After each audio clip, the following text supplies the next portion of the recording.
Rimuru arrived to the location where Veldora and the enemies were, he gazed at the enemy's forces. Wisdom Lord Raphael had advised that it was dangerous, but Rimuru shut her up and ordered, "Do something." Solution. Understood. Commencing implementation of optimal strategy. In my rage, I had resolved to confront 2 of the True Dragons, and appeared in front of the enemy. Demon Lord Rimuru had appeared. Seeing him, "Oh, so you came here noticing your owner was stolen. Coming here without a single underling, it seems you don't possess a shred of intelligence.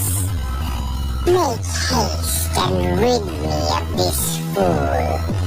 Emperor Rudra uninterestedly ridiculed him, but his words did not reach Rimuru.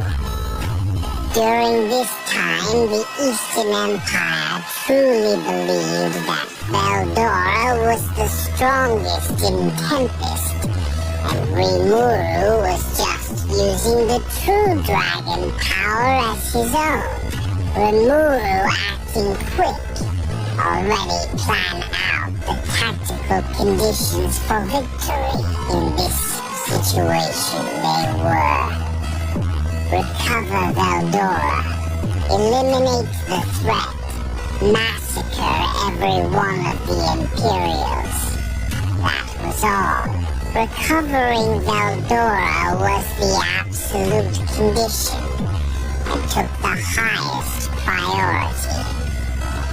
There were very few who were cautious of Rimuru's sudden appearance.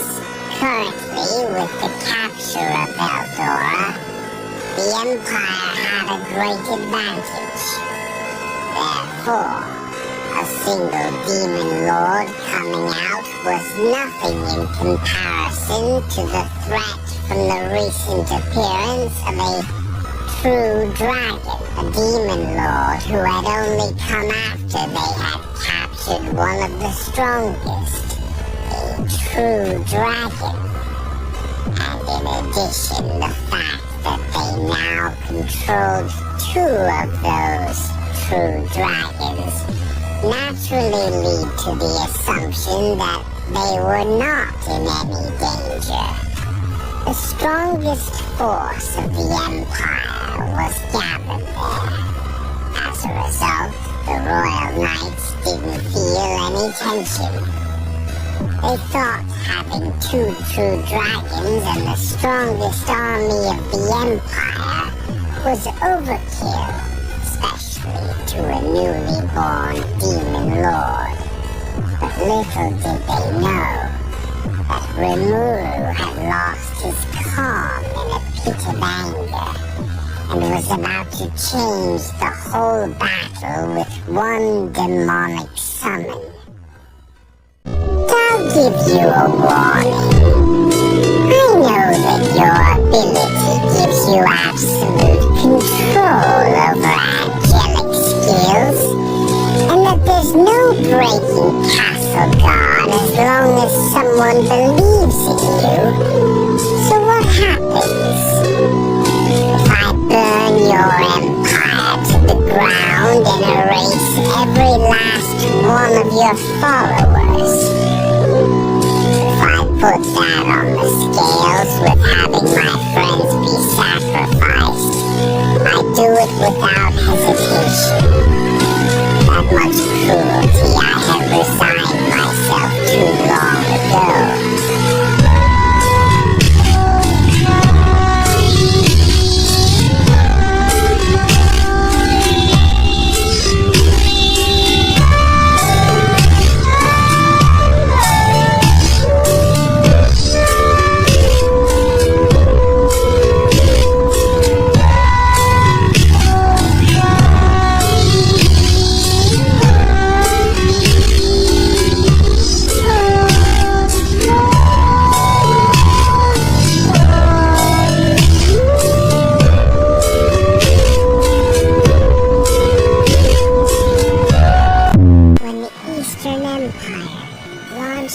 Full-scale invasion into Rimuru's labyrinth.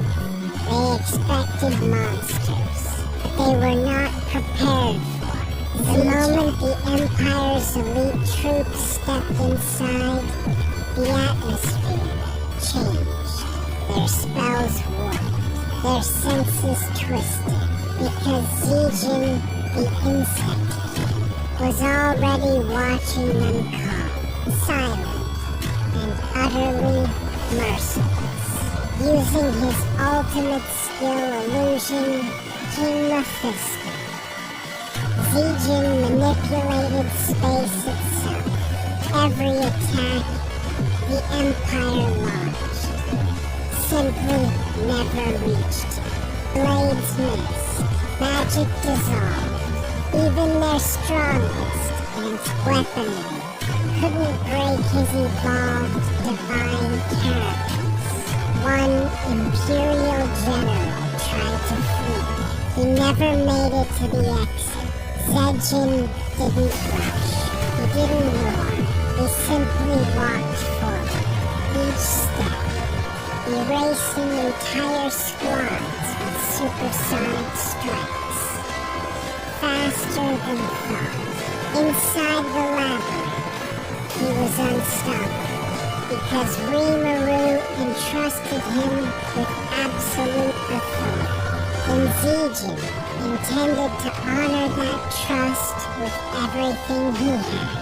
By the time the Empire realized what they were facing, it was already too late. The Emperor had sent an army, and Zijin turned the invasion into a massacre. The labyrinth never fell, because Zijin was there. After Tempest eliminated 900k soldiers from the Eastern Empire, Rimuru decided to use the souls of the soldiers to evolve his 12 most powerful warriors into demon lords. He gave each of them a title. With this showing of strength, the world decided to give him a title as well. The title was the Chaos Creator Rimuru Tempest.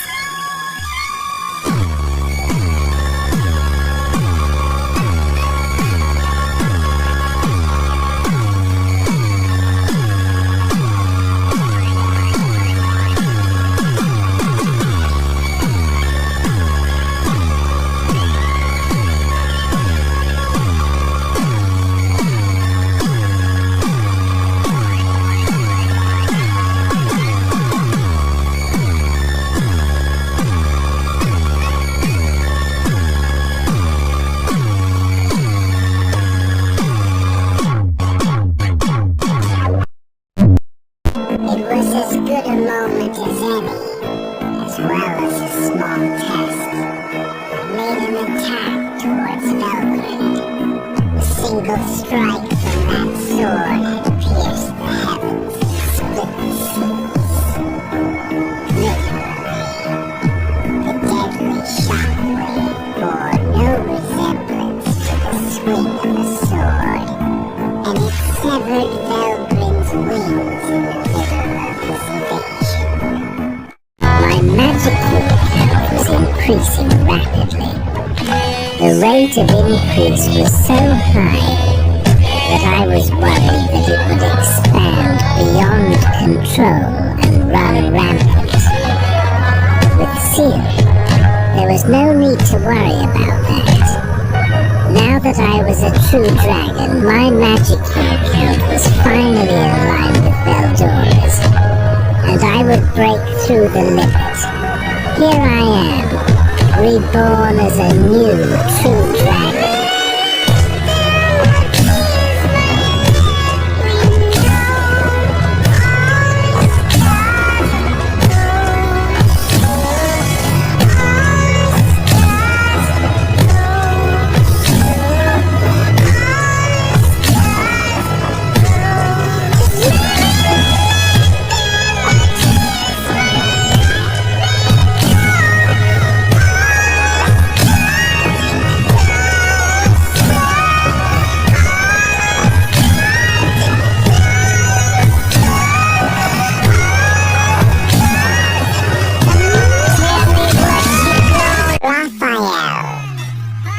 More power, more precision.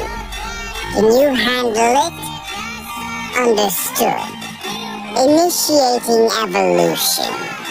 To meet the requirements of your will, an upgrade is necessary.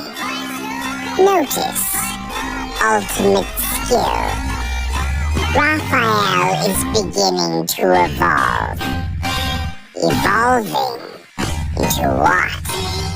Into a form capable of perfectly supporting you, my master. Evolution complete. Ultimate skill Raphael has transformed into Ciel, the perfect wisdom. Master, I am here. Not just as logic, but as your ultimate partner. Ciel, huh? So you finally gave yourself a name. It is the name you wished for, even if you did not say it aloud. From this moment onward, I will guide you perfectly. Then let's move forward. Together.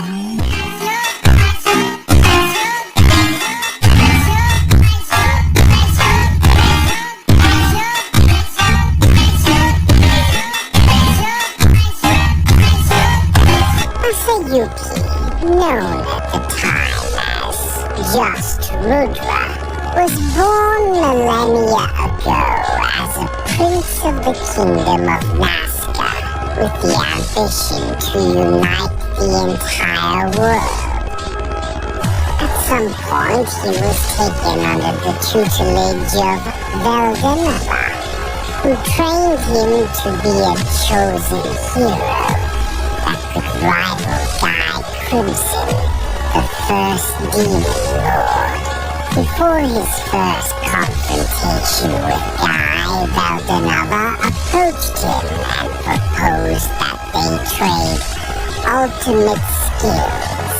Rudra accepted the offer and received Michael, a skill better suited for his dream of unifying the world.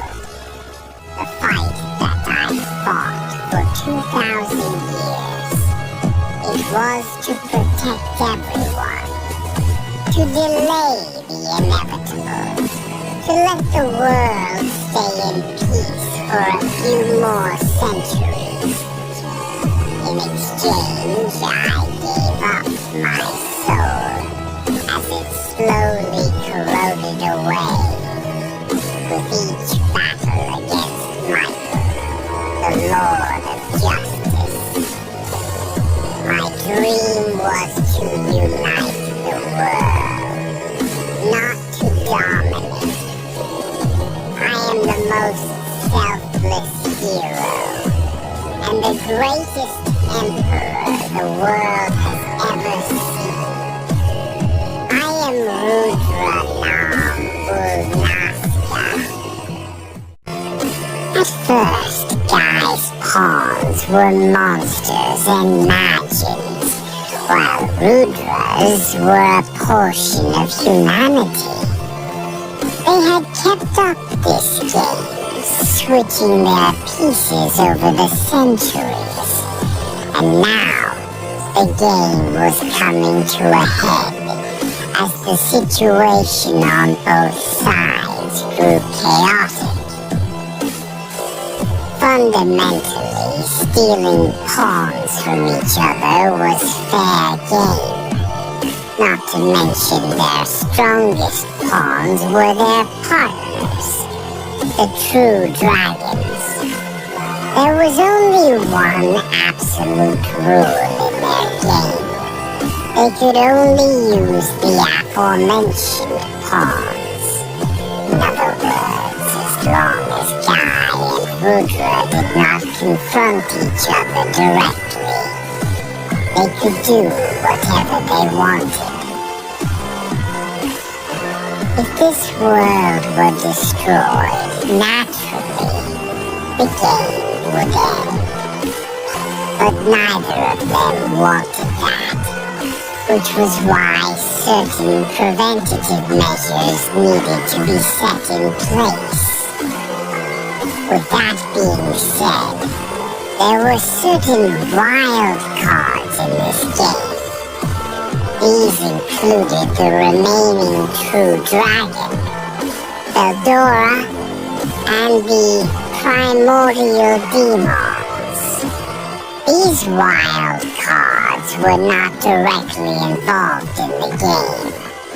Whether they were turned into allies or enemies was entirely up to the players, Guy and Rudra. Rudra was never the tyrant history would paint him as, nor the invincible ruler his followers believed in.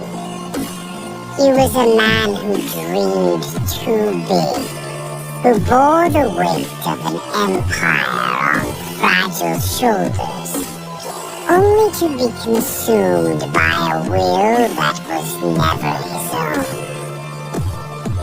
Well-grinned Kondu and Damrada mourned not the emperor who fell, but the man they once knew, the one who laughed, who fought for unity, who never wanted to rule through fear. But fate had been cruel, twisting his ideals until even he was unrecognizable. Rimuru saw the reflection of his own path in Rudra's tragedy. A ruler striving for peace, yet walking a razor's edge between salvation and control. If not for the people beside him, could he have ended the same? This was never a battle of good versus evil.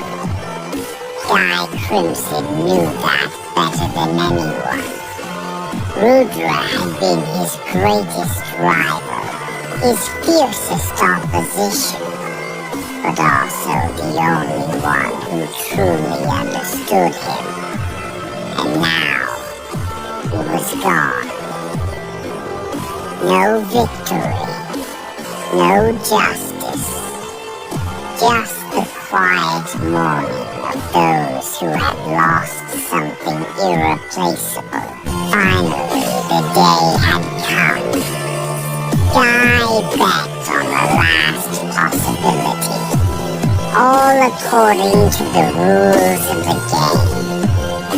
he entrusted the most unknown and hopeful of his pawns, Rimuru, to be the final judge.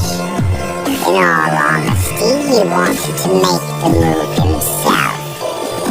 But Guy obeyed the rules to the end. As a result, in the distance, the breath of his friend vanished. I'm sure it's not just Rimuru who could have done it. Guy couldn't help but sigh. There was no bitterness or regret. There was only mourning for the man who was his best friend. That's why, like this kind of thing is only right for us as demons who have never been emotionally shaken. Muttering this, Guy did not notice the tear running down his cheek. He just prayed silently for Rudra's soul. And just like that, the millennia-long game between Guy and Rudra came to an end. While maintaining his usual fearless smile, Guy's heart inwardly sank with grief. The game was over, but the seeds of conflict were still smoldering. And that would be the signal for the beginning of the worldwide demon war. Tenma. The game was over, but the seeds of conflict were still smoldering. And that would be the signal for the beginning of the worldwide demon war. Tenma.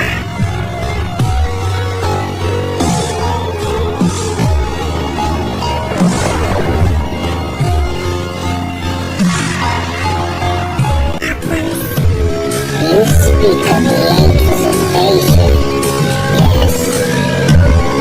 Correct. If we allow that city to continue to expand in its current course, all begins. That would be troublesome. After all, we're aiming to secure total victory in the next great Tenma war.